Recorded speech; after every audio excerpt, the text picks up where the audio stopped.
Ωραίος τερματοφύλακας εδώ. Βαθιά η παλιά του. Πηγαίνει προς αριστερά, τρέχει ο Μπλαχίν με τον Γκαϊτατζή.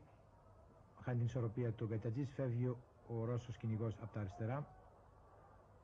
Βαθιά η σέντρα, εκτός θέσεως η άμυνα του Ολυμπιακού. Κολατόφ με κεφαλιά το 1-0.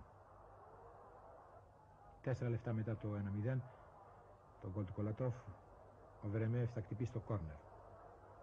Ο Κελεσίδης. Βερεμέεφ κόρνερ.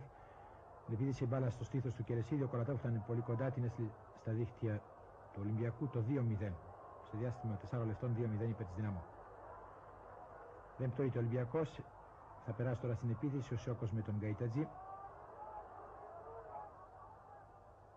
Γκαϊτατζής θα δώσει στον Δελικάρη, παίζουν το 1-2, μπαίνει ο Παμπουλής, γυρίζει την μπάλα στον Κρητικόπουλο, πολύ ωραία κεφαλιά του Κρητικόπουλου, 2-1 το σκορ, τον γκολ του Ολυμπιακού, στο 39 με τον Κρητικόπουλο. Εδώ έχει κερδίσει ένα φάουλ ο Ολυμπιακός αρκετά μακριά έξω από την περιοχή της Δυναμό. Θα το χτυπήσει ο Αιδινίου, αυτό στο 64, το χτυπήσει ηρτά, πιάνει την μπάλα Ρουντακόφ, γλιστράει η μπάλα στα δίχτυα, το 2-2.